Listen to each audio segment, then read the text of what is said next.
cuanto me avise. Vale, pues ya estaríamos en directo, así que nada, bienvenidos, bienvenidas a las personas, tanto que vais a ver en vivo como luego vais a ver en YouTube, porque esto nosotros lo colgamos en nuestros canales de YouTube e Instagram, por si alguien quiere ver este contenido luego. Y bueno, Arantxa, yo voy a hacer una breve introducción de Diaconía, una introducción tuya, y ya empezamos y nos cuentas todo lo que tienes para contarnos hoy. Así que, bueno, yo soy Alejandra, del equipo de Diaconía. Nosotros en Diaconía somos una red que coaliga la acción social protestante aquí en España y, bueno, somos unas 1.300 entidades, trabajamos en diferentes problemáticas, vulnerabilidad social, menores, personas migrantes, y esto se da en el marco del proyecto Desactiva la Trata, que tiene el fin de visibilizar la problemática de la trata de personas en España, pero también en el mundo, y para eso pues hemos invitado a expertos, como es el caso de Arantxa, en realidades que tienen relación con la trata de personas. Y bueno, Arantxa, tienes una biografía larguísima que con un montón de reconocimientos. Soy muy mayor ya.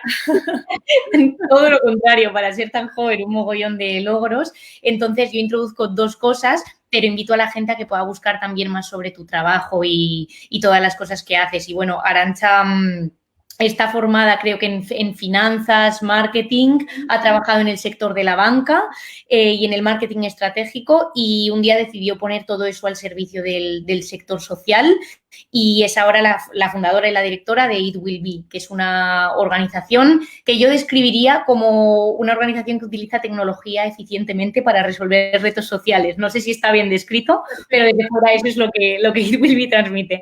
Y bueno, Arantxa tiene un montón de reconocimientos, como de la Fundación Princesa de Girona, Fundación Cotect, por su labor social. Y bueno, hoy vamos a hablar brevemente un poco del trabajo de Arantxa, que ahora nos contará qué es It Will Be. Y nada, yo espero que os sirva y os parezca útil como me parece a mí el trabajo de Arantxa. Así que bueno, Arantxa, si nos puedes contar para quienes no te conocen un poco quién eres y sobre todo qué es It Will Be. Fenomenal. Bueno, lo has contado muy bien, Alejandra. Efectivamente, trabajaba en el ámbito de las finanzas, previamente en marketing estratégico porque estudié empresariales y, bueno, parece que era lo lógico, ¿no? Acabar en ese tipo de multinacionales y tal. Y, pues, por casualidades de la vida, porque no fue nada realmente premeditado, viajé a India para hacer un voluntariado, pero, bueno, mi idea era volver a mi vida cómoda, en la que estaba también muy feliz. Lo que pasa es que me cambió la vida por completo. Viajé a India y, bueno, el momento en el que te enfrentas de una manera así tan bestia, ¿no? Con una pobreza tan absoluta. Yo, para mí, sobre todo, los niños en situación de calle. Estaba en Delhi y eso de ver a niños en cada semáforo tocando en tu ventana, pidiéndote, no sé, me pareció totalmente, para mí, un jarro de agua fría y, bueno, la realidad es que al cabo de unos meses, sobre todo cuando empecé a convivir realmente con niños y niñas en situación de calle, que fueron los primeros proyectos en los que trabajé de voluntaria, y conocer las historias que tenía cada uno de ellos detrás, pues fue lo que me hizo darme cuenta de que mi vida ya no estaba en Dublín y que bueno, pues que me tenía que quedar y tratar de hacer algo. ¿Qué pasa? Que cuando vienes de sectores tan profesionalizados, tan eficientes, donde cada euro hay que exprimirlo al máximo, donde hay que, bueno, pues tener un rigor absoluto en todo lo que haces y trasladarlo al cliente, y luego te encuentras con un sector que tiene los retos más importantes, ¿no?, por resolver, que hay niños que están en situación de calle, que han sido totalmente abusados por todo tipo de mafias, ¿no?, de explotación laboral, sexual. Te encuentras con todo eso y te das cuenta de la limitación que tiene el sector para realmente lo que estábamos diciendo de otros sectores, ¿no?, el tener un rigor en la gestión de esos datos para tomar buenas decisiones, para realmente resolver, en este caso, esos problemas, ¿no?, ir a la raíz, realmente entender el por qué. Pues rápidamente fui viendo cómo ahí podía aportar, ¿no? Y cómo, bueno, pues desde el conocimiento, bueno, tampoco tantos años, ¿no?, pero bueno, una experiencia al final, más toda la red de amigas, de personas, ¿no?, de España, ¿no?, que es donde me había formado, Francia también, había estado 2 años en Francia.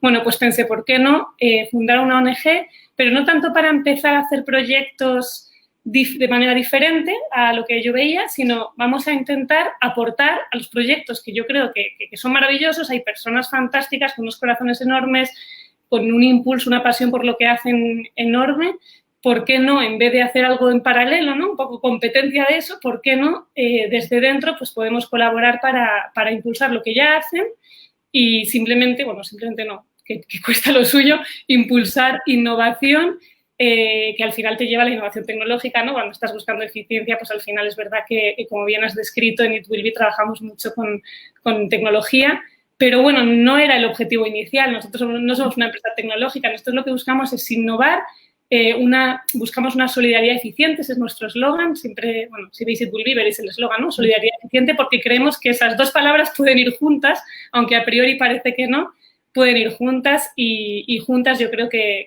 precisamente lo que consigues es que el impacto social de los proyectos de las ONGs pues sean muchísimo más importante, ¿no? Claro, y para las entidades o personas que puede que nos estén escuchando, que nos vayan a escuchar en el futuro cuando publiquemos esto, tú has hablado de tecnología, de solidaridad eficiente, pero yo quisiera que la gente pudiera conectar puntos. Cuando tú llegas a India, esto lo cuentas tú en tu charla de TED súper bien, que además hemos promocionado esta semana, o sea que ojalá haya gente que también la haya escuchado. Tú hablas de las realidades que te encontraste cuando fuiste. ¿Nos podrías contar como 2 o 3 temáticas sobre las que trabajáis en It Will Be y realidades que esta tecnología precisamente es un avance, o sea, donde te das cuenta que realmente lo que hacéis es profundamente útil por la crudeza de lo que tocáis? Sí, el proyecto PPA, People's Protection App, que es una solución tecnológica que utiliza la biometría para identificar con muchísimo rigor, con muchísima fiabilidad, incluso en menores, a personas que no tienen ningún tipo de documento de identidad para luego poder hacer un seguimiento más eficiente y más seguro a nivel de datos, ¿no? Esa es la tecnología más importante seguramente con la que estamos trabajando, bueno, que llevamos más tiempo, ¿no? Aunque también estamos ahora introduciendo blockchain y otras tecnologías, inteligencia artificial. Pero bueno, esta en concreto surge de un proyecto en el que trabajábamos precisamente con niños en situación de calle. Bueno, en 2013 conocimos, yo desde 2008 que aterricé en India, ya digo que es el problema que más me sensibilizó y el que me tocó de fondo, porque además el primer voluntariado lo hice en una casa acogida con 10 niñas y es que cada historia de esas niñas, vamos, te machaca, ¿no? Y dices, es que no puede quedarse esto en ayudar cada año a 10 niñas. Es que como ellas hay 10 millones, es que es una barbaridad. Y 10 millones solo en India. Si hablamos del mundo, se estima entre 100 y 150 millones de niños en esa situación.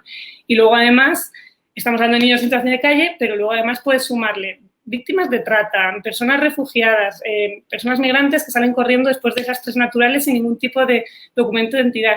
Y si vas sumando todos esos colectivos que no tienen ningún tipo de manera de probar su identidad, hablamos de es que prácticamente un 20% de la población, es que es una barbaridad.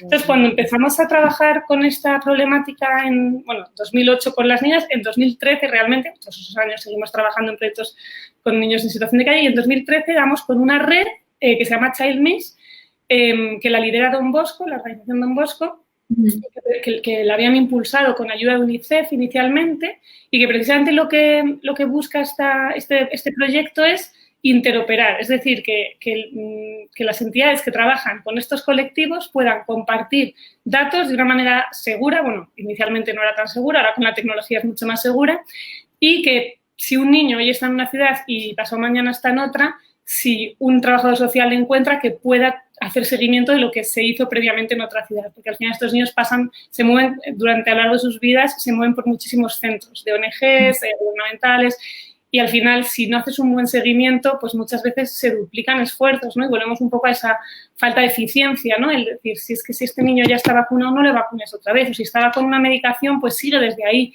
Y luego, pues, es una chorrada, pero por ejemplo, si estos niños se interviene con ellos en estaciones de tren normalmente o de autobús, en zonas de calle, que es donde las ONGs les tratan de identificar antes de que lo hagan las mafias, porque igual que están las ONGs, pues hay mafias alrededor de estas zonas para tratar de, en cuanto ven a un niño o una niña sola, pues lógicamente captarle, ¿no?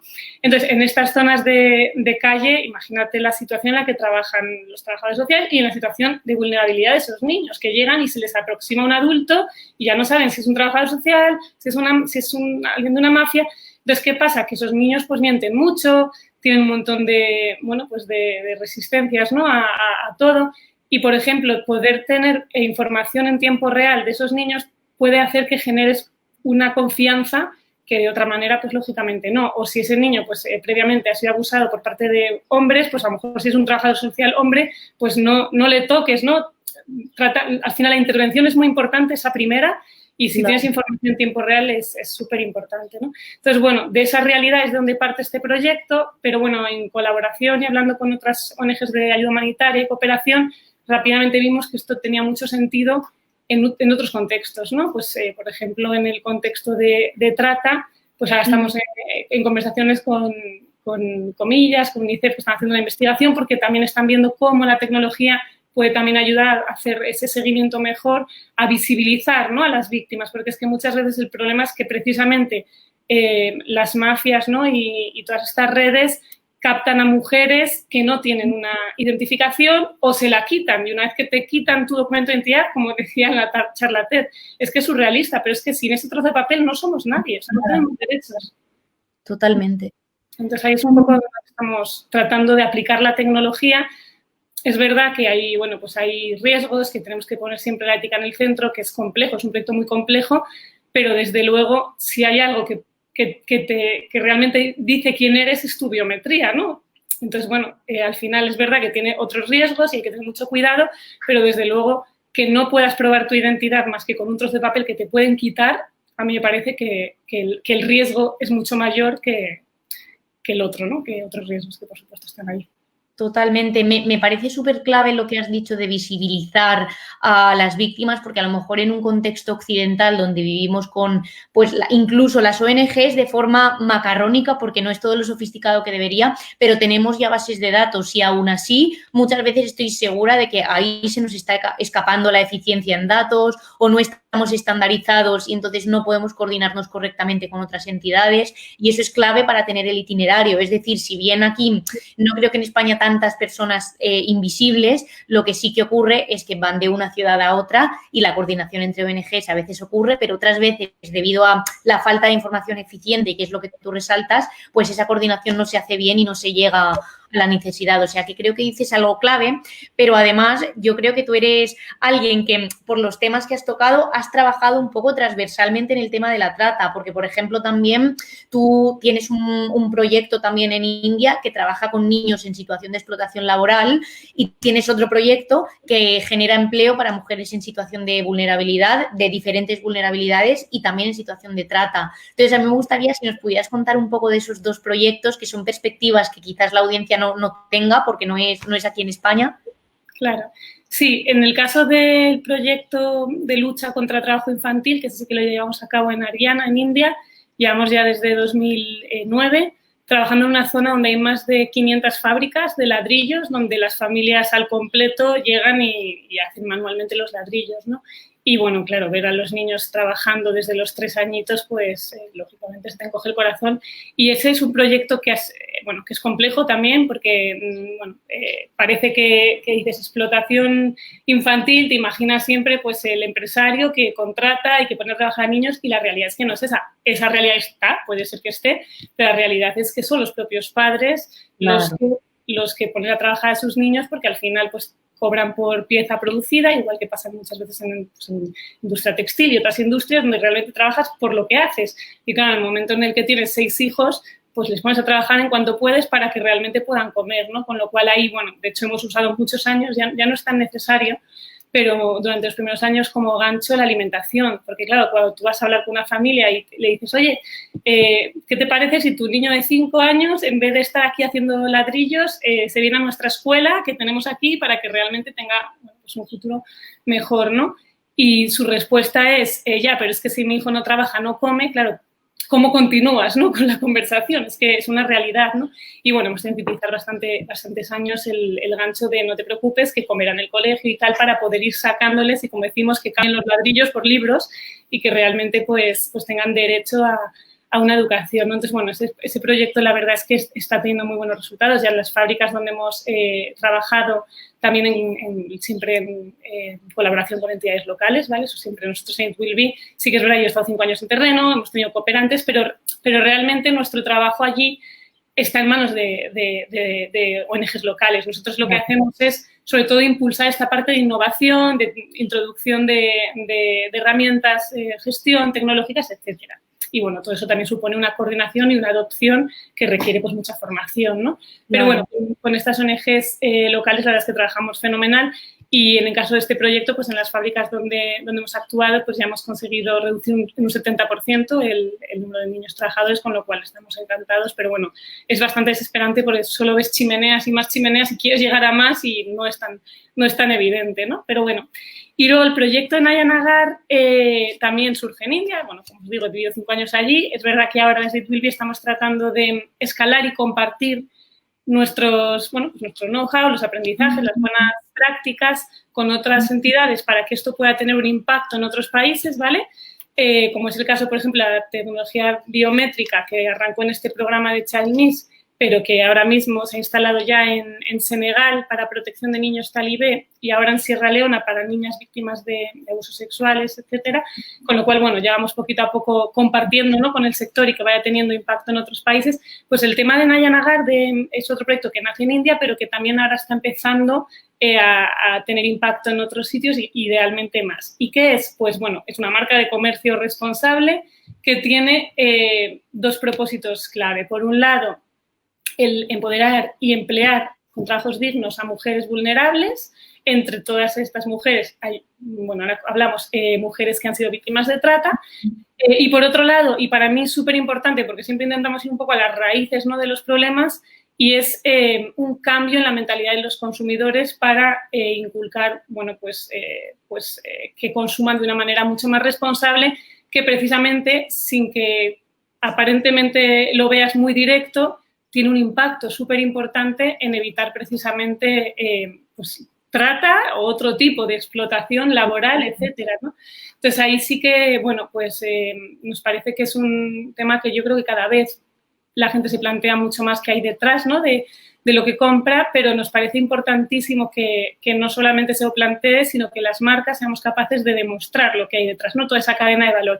Y ahí es donde entra la tecnología, porque os preguntaréis, ¿y vale, qué tiene que ver esto con tecnología? Bueno, hemos empezado con la parte que es la más importante, ¿no?, montar el taller textil, las alianzas. Aquí en Madrid trabajamos con APRAM, que también tiene un taller textil. La marca, porque al final si no tienes nada que vender y eso pues tiene toda la parte de diseño, tal, entonces todo eso, lógicamente, la parte de negocio, ¿no?, digamos, de toda la vida, tiene que estar. Entonces hemos empezado por tener una marca que se llama Naya Nagar, que, bueno, pues que va teniendo su hueco en el mercado y que gusta y que está bien, y tenemos, bueno, colaboradores a nivel de diseño y tal. Y cuando ya hemos validado que eso va funcionando, ahora nos estamos metiendo en utilizar tecnología blockchain para hacer la trazabilidad de la cadena de valor. Es decir, que la consumidora, al consumidor que compra uno de los productos en España, en este caso en España, pueda conocer dónde, cuándo, quién lo hizo, en qué condiciones, bueno, pues lo que es la cadena, lo que hay detrás, ¿no? Y que de esa manera, pues por un lado, tenga la tranquilidad de que su compra no está provocando ni mucho menos esclavitud, trabajo infantil, etcétera, que bueno, pues que queramos o no, pues ahí está. Y luego, por otro lado, además empoderas a la mujer, porque, bueno, yo creo no, ya lo vamos viendo, ¿no?, las artesanas, ¿no?, de nuestra marca, que ya están poniendo pues su nombre en la etiqueta, que van, bueno, ya vamos haciendo un vínculo, ¿no?, porque hemos empezado de una manera como más artesanal para ir metiendo luego todo eso en un software que te va llevando esa trazabilidad, y ellas mismas están súper contentas porque pueden generar ese vínculo y pueden, bueno, saben que quien lo compra en España va a saber que ellas lo han hecho, ¿no? Es como una forma también de que ellas vean el valor de su producto y no trabajar ahí haciendo miles y miles de camisetas todas iguales sin ningún tipo de identidad, ¿no? Entonces, claro, bueno, es un poco lo que estamos haciendo. Y la idea es que cuando nosotros con esta marca pilotemos esta herramienta de trazabilidad, pues ponerlo a disposición de otras marcas para que puedan hacer lo mismo. Pues un Oxfam, bueno, otras entidades que también están haciendo comercio justo, que también tiene una cadena de valor estupenda, pues que puedan también darle visibilidad y con eso, pues, ¿por qué no?, incrementar sus ventas o por lo menos, bueno, pues posicionarse, ser una alternativa real para los consumidores que, bueno, pues que nos cuesta un poquito, ¿no?, consumir productos de comercio responsable, ético. Normalmente son un poquito más caros, tiene su sentido. Y, bueno, pues yo creo que hay que fomentar eso, el cambiar esos hábitos, que se consuma menos, quizá un poco más caro, pero teniendo cuidado de que todo lo que hay detrás pues genera valor, ¿no? Claro, a mí me encanta como este camino que has hecho. No sé si tú eres consciente realmente del camino que reflejas, pero sí decirte que desde fuera se ve así. Y es que al final tú eres una persona normal, con sueños, aspiraciones, una formación, que va un día a India, ve una realidad a la que no puede ser indiferente y eso le va llevando a dar pasos. Y yo aquí veo un proceso lógico que me parece que es pedagógico en sí mismo de cara a que alguien lo pueda estar viendo y quiera cambiar su mentalidad. Porque al final, o sea, aunque tú no lo verbalices como tal y ni siquiera sé si lo sientes como tal, pero para mí el hecho de que tú generes algo sostenible que le pueda dar oportunidades reales porque has hecho un diagnóstico de la situación en la que ves que al final es que es sistémico, o sea, el problema que tenemos es del sistema, del mundo en el que vivimos, de nuestro modelo económico, de consumo, nuestro modelo político, y a eso le das una solución como para solucionar esas vidas, para que esas vidas puedan huir de ese sistema que les ha dejado en los márgenes. Entonces, claro, yo aquí te quería preguntar qué tan fácil es para otras empresas poder replicar esto que tú estás haciendo, porque para mí esto es un ejemplo de lucha contra el sistema dentro del sistema, pero de intentar poco a poco, acción a acción, pedagogía a pedagogía, cambiar no solo la mentalidad del consumidor, sino generar oportunidades para personas a las que el propio sistema ha empujado fuera de los márgenes, porque no tienen identidad, porque culturalmente el trabajo en India es lo que tú dices. Aquí los occidentales nos escandalizamos como, wow, trabajo infantil, y allí es parte del día a día de la cultura y no por eso está menos mal, pero cuando la gente lo ha normalizado es todavía más difícil trabajar contra eso. Entonces, ¿qué tan replicable es esto que tú dices de la trazabilidad? Porque es realmente difícil cuando tú tienes una multinacional y tú tienes un proveedor y ese proveedor tiene otros 47 proveedores, hacer ese camino. Entonces, ¿cómo lo ves tú habiendo tocado empresa, habiendo tocado esta tecnología? A ver, yo creo que se está haciendo un esfuerzo, incluso sin dar nombres. Yo he visitado bastantes fábricas textiles en India y bueno, precisamente porque como queríamos poner en marcha este proyecto, pues hemos hecho mucha investigación de mercado, ¿no? Y es súper difícil cambiar porque incluso aunque las empresas quieran dar esos pasos, pues como bien dices, tú tienes tu proveedor en India, todo funciona perfectamente, tú llegas, habías quedado que el extintor iba a estar en esta altura, el otra cosa iba a estar aquí y allá, pasa su auditoría perfectamente porque ese día todo está perfecto, te marchas al día siguiente y el extintor se pone en donde, yo que sé dónde, y bueno, y todo cambia, ¿no? Entonces, bueno, generar esa confianza en que bueno, pues tu proveedor al día siguiente va a seguir manteniendo sus estándares no es tan sencillo. Y como bien dices, es que luego además ese proveedor que es el que a ti te factura, el que bueno, pues con el que te relacionas, resulta que a su vez hace pedidos a talleres más pequeñitos, ¿no? Entonces, bueno, yo he ido a ver esos talleres pequeñitos y dices, ostras, claro, no tiene nada que ver con la fábrica. Claro. Pero claro, cuando el auditor de la empresa española o alemana va para allá, pues no va a esos talleres porque desconoce o bueno, no sé hasta qué punto desconocen o no, ¿no? Supongo que hay dos tipos de personas, quienes no saben y quienes no quieren saber porque es más rentable. Exacto. Y luego, por otro lado, como bien dices, cuando yo que he vivido 5 años en India y bueno, pues he convivido mucho tiempo con personas, además, bueno, pues después de 5 años, pues tuve la suerte que aprendí hindi para poder por lo menos entender, porque si no te pierdes mucho, ¿no? Y claro, pues he hablado con las mismas personas que van a esos talleres y con el mismo señor que un día se pone enfermo y manda a su hijo a ese taller.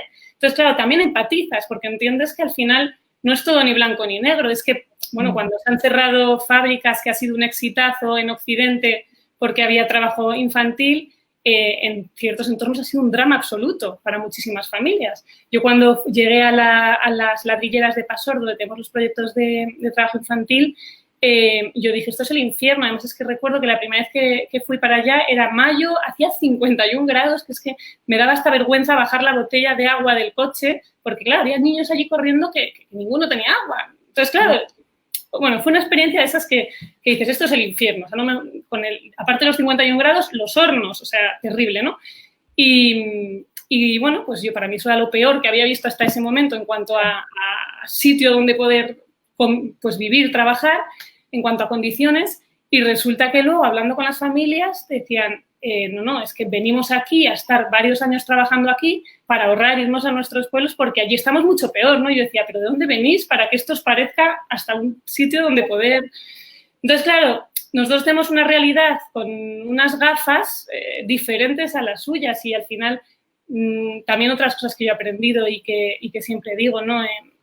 Que al final, yo viviendo en India me di cuenta de que el bien y el mal también hay muchos grises ahí, ¿no? Que nos pensamos que nosotros estamos en lo cierto, que el matrimonio infantil es lo peor de lo peor, un montón de cosas que llegas allí con tus gafas occidentales y que quieres cambiar y que según vas conociendo el sistema y la cultura dices, ostras, pues no te digo que lógicamente vaya a apoyarlo, pero lo entiendo, empatizo y puedo llegar a entender que tú te has criado en otra cultura y que para ti estas cosas pues no están mal y sin embargo que nosotros aquí tengamos residencias de ancianos les parece, vamos, que te vas directamente al infierno. Si la persona que te ha dado la vida te necesita y la mandas a una residencia les parecía, pero vamos, horror, ¿no? Entonces por eso digo que yo aprendí que realmente es muy complejo pensar que estás en lo cierto porque es que no lo estás. Entonces, claro, es muy difícil cambiar el mundo, ¿no? Yo creo que hay que cambiar muchas cosas, pero creo que yo por lo menos mi consejo siempre es, si quieres cambiar algo, vete a vivir al lugar y con las personas donde quieres generar ese cambio para empatizar y entender, porque a lo mejor no estás en lo cierto, ¿no? O por lo menos necesitas, desde luego, tener muchos matices para poder generar el cambio desde donde hay que generarlo, con quien hay que generarlo y nunca, pues, desde, como digo yo, ¿no? Desde la castellana con tu ordenador, no. O sea, vete al terreno y conoce la realidad. Y ahí es cuando cuando todo se torna más difícil. Yo hay veces que digo, jolín, ¿por qué vamos tan lentos, no? Ves un poco la competencia, otras empresas, tal. Y dices, jolines, pues, ¿cómo pueden ir tanto más rápido que nosotros? Y yo muchas veces pienso que es precisamente porque cuando conoces muy bien los problemas, los riesgos sobre todo, ¿no?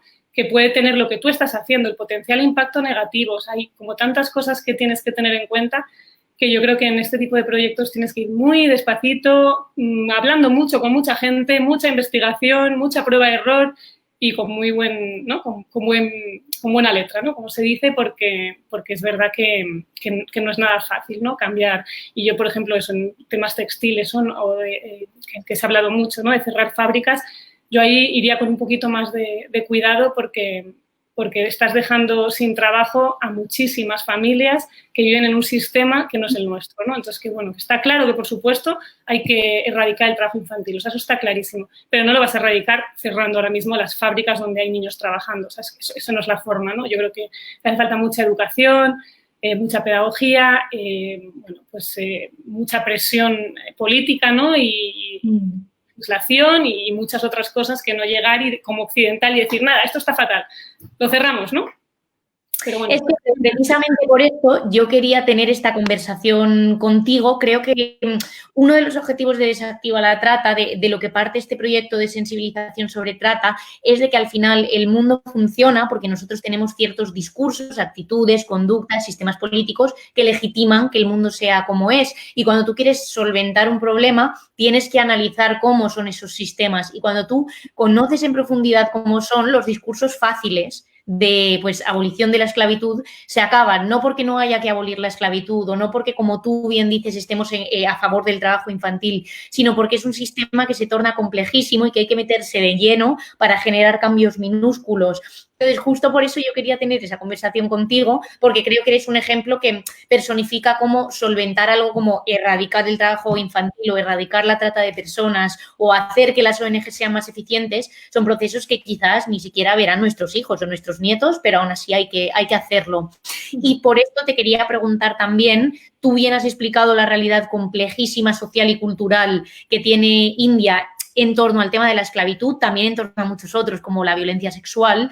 Y a mí me gustaría que quien nos está viendo pudiera tener también un poco de realidad. Al final, las fábricas textiles implican en muchísimos casos trata de personas y condiciones infrahumanas, pero al final el cierre de estas fábricas hace que estas vidas se vean todavía más afectadas, si cabe, por la pobreza y el sistema en el que viven. ¿Cómo le ha afectado la pandemia a las personas de estas fábricas? ¿Cómo ha sido para ellos su realidad y cómo habéis podido apoyar, si es que habéis podido, porque entendemos que es dificilísimo? Sí, a ver, en nuestro caso, por supuesto, las artesanas no han podido ir al taller a trabajar, están empezando ahora despacito hemos cambiado el sistema, pues nosotros habíamos intentado pues al final basarnos en un sistema un poquitín más eficiente, ¿no? De pues primero se cortan todas las telas, luego esto, luego lo otro, al final se pone la cremallera y ahora, por ejemplo, para poder, pues asegurar, ¿no? que se respetan las distancias, que se trabajan las condiciones higiénicas adecuadas,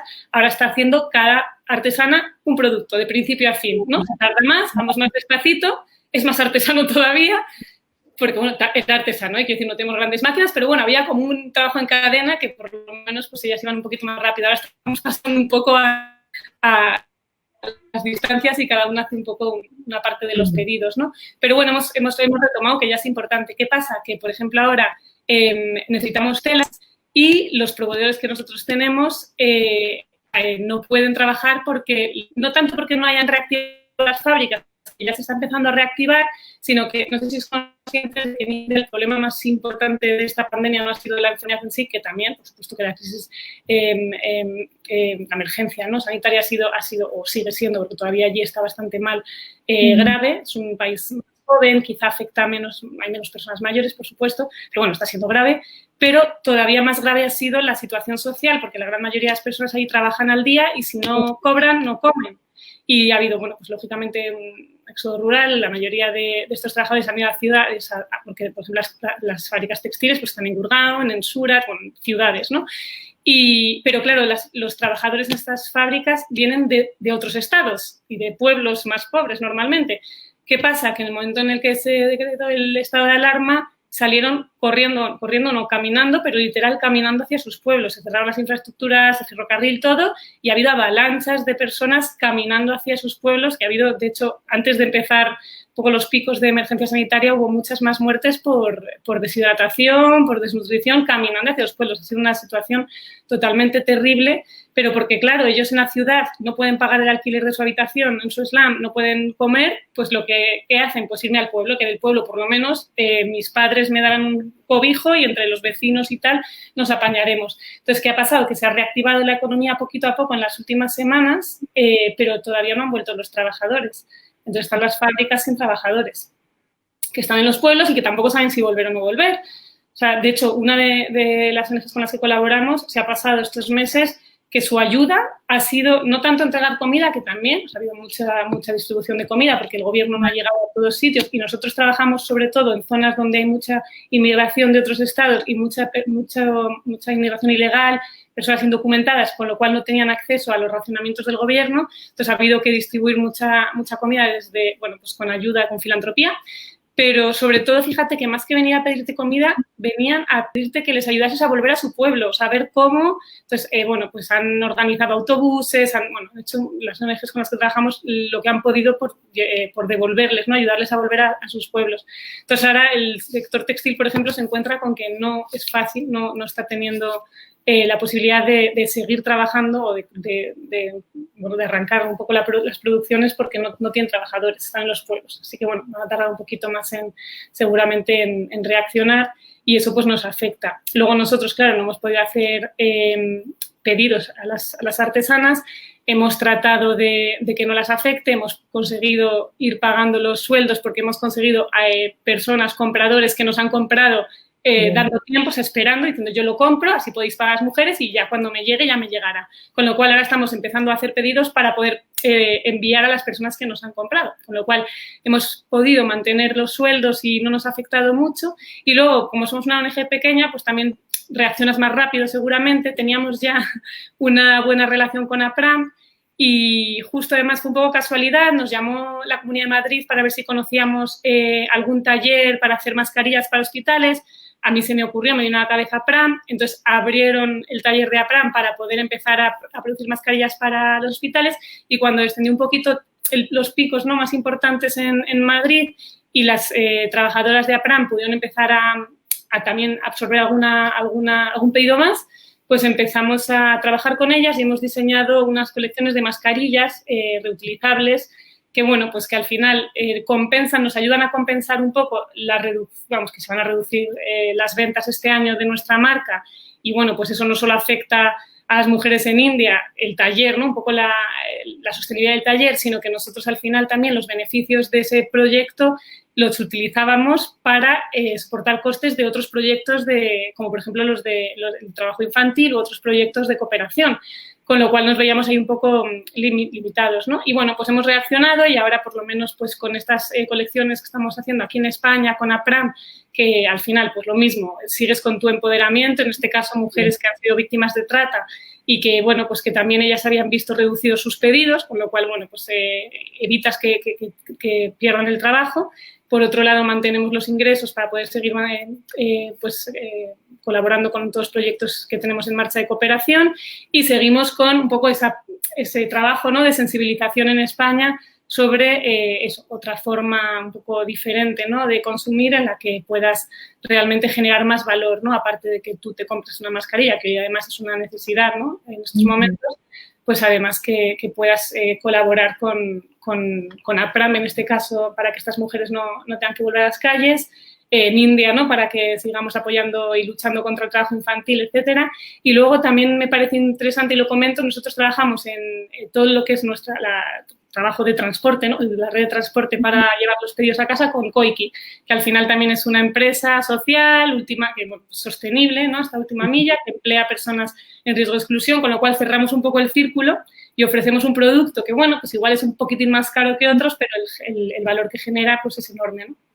Claro, de hecho, bueno, el valor que genera se está viendo aquí. O sea, si yo hoy me meto en It Will Be, busco Naya Nagar y busco productos, creo que lo que tiene valor no es únicamente el producto en sí, que yo puedo decir que es muy bonito porque ya he cotilleado la página y molan un montón.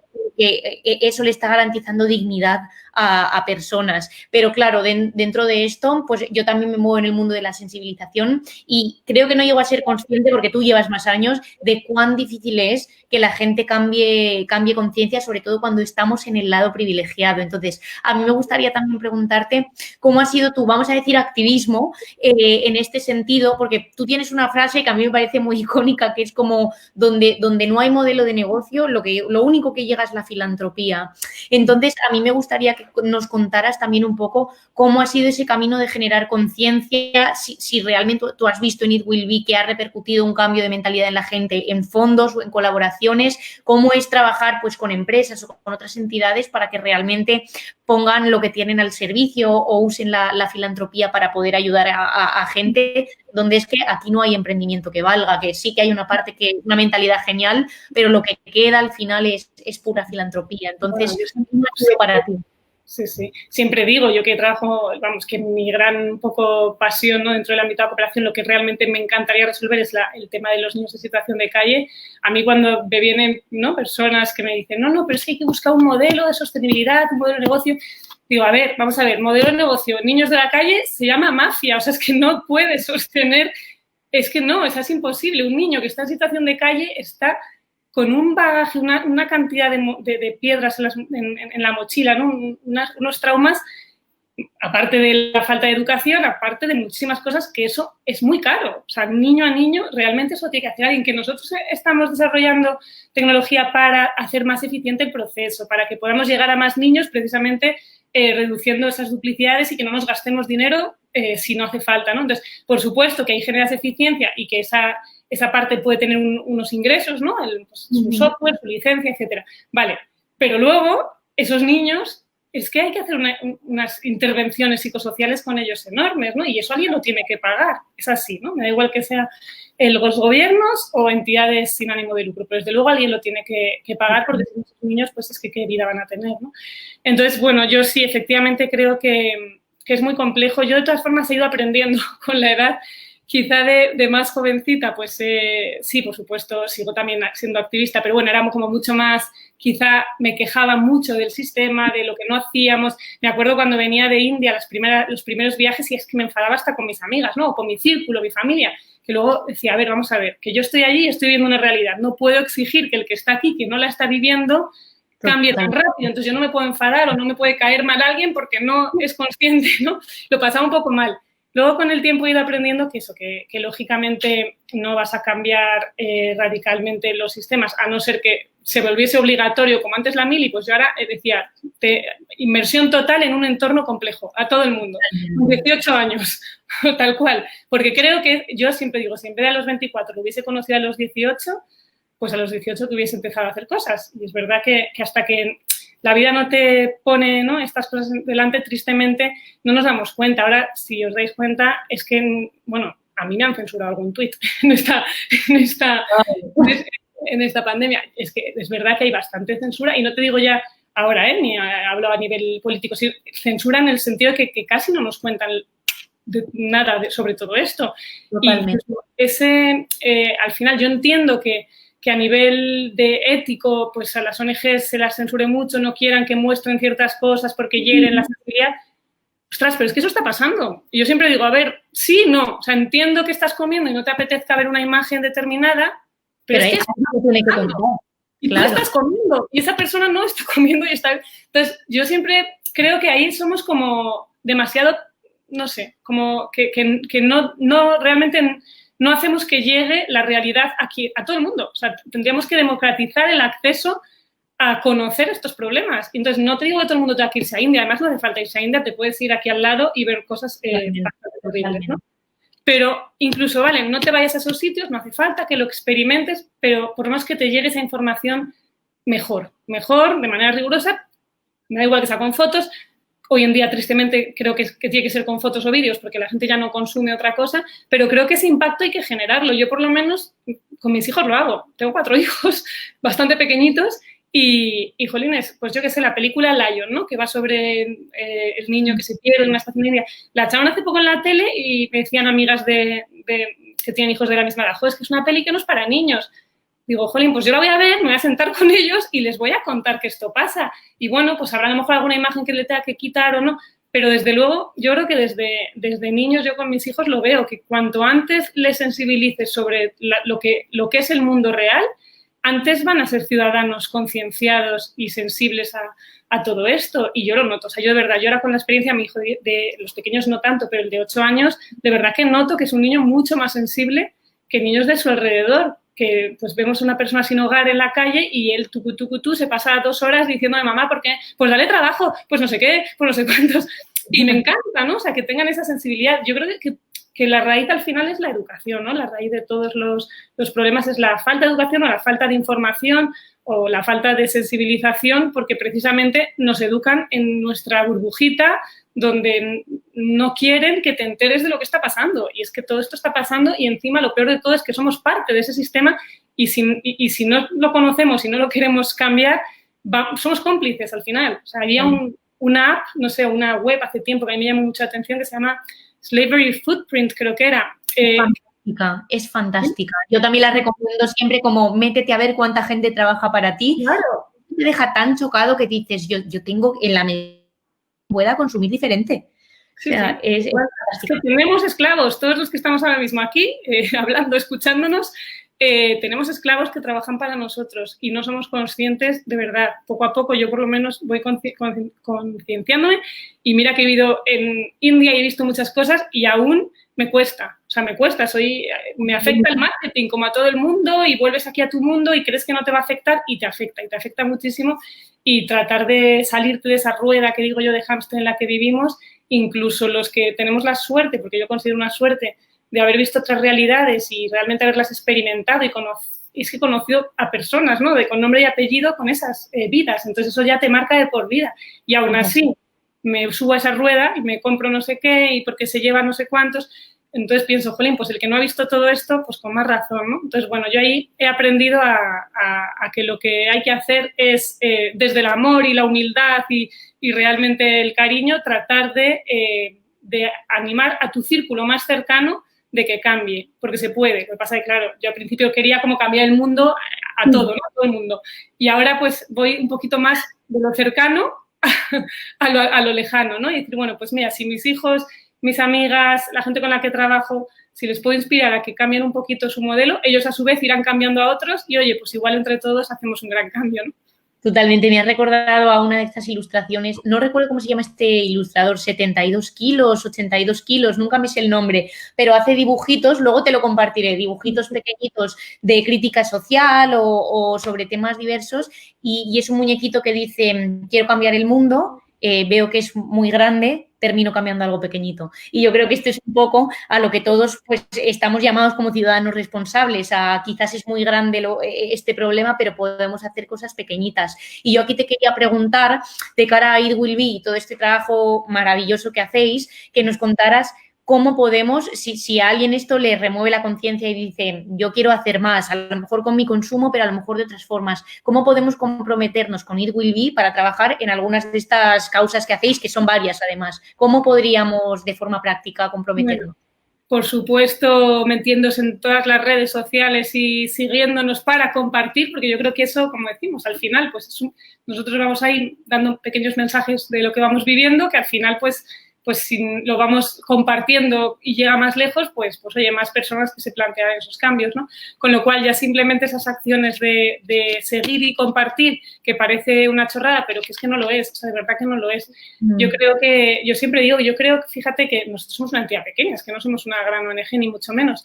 Y yo siempre pienso que hemos generado mucho impacto muy intangible, mucho más que los KPIs de cuántas personas has ayudado, tal cosa. Yo de verdad que creo que el poder que tiene la inspiración y la comunicación, yo creo que es enorme, ¿no? Y entonces, bueno, pues ahí todo el mundo puede ser embajador de las causas que promovemos y ahí no hace falta ni tener un buen trabajo y poder hacerte socio ni nada, ¿no? Luego, por supuesto, pues si sumaros a la asociación con una cuota de socios y pertenecer, pues por supuesto, y venir a nuestras asambleas y conocer lo que hacemos y ser activistas de It Will Be y tal, pues también, o sea, encantados de sumar a más Esto personas. lo podemos hacer a través de la web, ¿verdad? Sí. Es decir, si yo quiero hacerme socia, por ejemplo, es meternos en la web y la opción está, ¿verdad? Está la opción, sí, dale. Tengo que hacer una opción por proyecto. Sí. Y luego, pues, a nivel de consumo, bueno, tenemos nuestra marca de consumo responsable, pero ahí, para ser fieles a nuestros valores, os diré que si no necesitéis, no compréis nada, porque lo que queremos es que sea una alternativa, no que compréis más. Con lo cual, si algún día tenéis una fiesta, una boda, un no sé qué, queréis compraros algo un poco étnico, pues fenomenal. Si necesitáis mascarillas porque las necesitáis, fenomenal. Pero bueno, no vamos a promover el consumo, que si no seríamos muy, ¿no? No estaríamos siendo fieles a los valores. Pero bueno, sí, Nadia Nagar está ahí, es una web, pues eso, una marca textil que en un momento dado pues puede servir, ¿no? De alternativa a otras cosas que fueseis a comprar. Pero luego el mensaje a mí, y más en este contexto, ¿no? Del debate que estamos teniendo hoy, ¿no? Para mí es animaros o transmitiros que para realmente tener un impacto en este sistema que estamos hablando, donde hay personas explotadas laboralmente, víctimas de trata, etcétera, que de verdad que aparte de poder en un momento dado iros a un sitio, como hice yo, y ayudar, o montar una ONG, o lo que sea, que de verdad que se puede desde tu día a día el plantearte cómo compras. O sea, al final tú compras un voto. Entonces, si tú, bueno, pues realmente analizas lo que están haciendo las empresas a las que estás comprando, que antes era más difícil, pero ahora es que casi todo es bastante accesible, ¿no? Online. Las etiquetas también dicen mucho. Y si no, pues no compres. Si no tienes dudas, pregunta. Se puede preguntar. Yo, bueno, y conozco empresas de sostenibilidad y tal muy interesantes, que hacen las cosas muy bien y aún así les escriben, oye, ¿y esto? ¿Y con el medio ambiente cómo? Pues a mí me parece que está bien que los clientes, ¿no? Que los consumidores se preocupen y empujen a sus empresas a hacer las cosas bien y a cuestionarse cómo hacen las cosas. Entonces ahí, sin ni hacerte socio, ni hacerte voluntario, ni hacer gran cosa, simplemente siendo consumidor de un mundo en el que sí o sí vamos a consumir, pero un consumidor responsable y que compre con criterio, ahí estás dando tu voto a que eso, estás diciendo no quiero trata, no quiero trabajo infantil, no quiero pues deforestación, etcétera, etcétera, etcétera. Entonces, bueno, yo ahí sí que es un poco con lo que quizá ¿no? Finalizaría, ¿no? Diciéndoos que realmente se puede cambiar el mundo un poquito, todos, simplemente no haciendo daño al mundo, no haciendo cosas mal, ya está. Sin hacer gran cosa, estás haciendo mucho, ¿no? Totalmente, totalmente. Yo ya por cerrar te quería dar las gracias a Arantxa porque de verdad que lo que nos cuentas, o sea, quizás muchas veces que uno tiene su historia como interiorizada, pues siente que está contando lo que ha hecho siempre, pero de verdad yo creo que eres un referente de un impacto sistémico que además empieza a lo pequeño, pero que creo que muchos It Will Be o muchos embajadores de It Will Be, de la forma de ser y hacer, pueden cambiar en el largo plazo, quizás lo ven nuestros bisnietos, pero pueden cambiar sistemas y que es muy importante además para cambiar estos sistemas, comprenderlos y un poco si tienes la posibilidad meterte en el fango y con esto no hago una invitación a ir a India, que bueno, quien pueda hacer voluntariado es fantástico, pero que también puedes ir a Polígono Marconi, puedes ir aquí a los campos de Huelva y vas a encontrar situaciones similares, pero que desde nuestro entorno podemos cambiar cosas. Yo creo que tú eres un ejemplo clarísimo de eso y ya encima eficiente y con tecnología, que es algo que en el tercer sector todavía nos falta un poquitito. Y yo también decir que vamos a colgar estos recursos que tú has citado, tanto una vez la charla esté publicada, te vamos a publicar pues la página web con el link de socio, con el link de Nayanagar, por si hay más gente que puede comprometerse a esto. Y nada, Arantxa, mil gracias por tu tiempo, ha sido un enorme placer. Yo ahora cierro aquí la pestañita y tú con que cierres tu ventana, esto ya se queda guardado. Así que nada, gracias a todos los que nos habéis escuchado todo este ratito y nada, gracias Alejandra, que ha sido fantástico. Además es un tema que me apasiona, así que como además para esto nunca diré que no, así que cuando quieras. Perfecto, Arantxa, muchas gracias. Que vaya muy bien. Hasta luego. Hasta luego.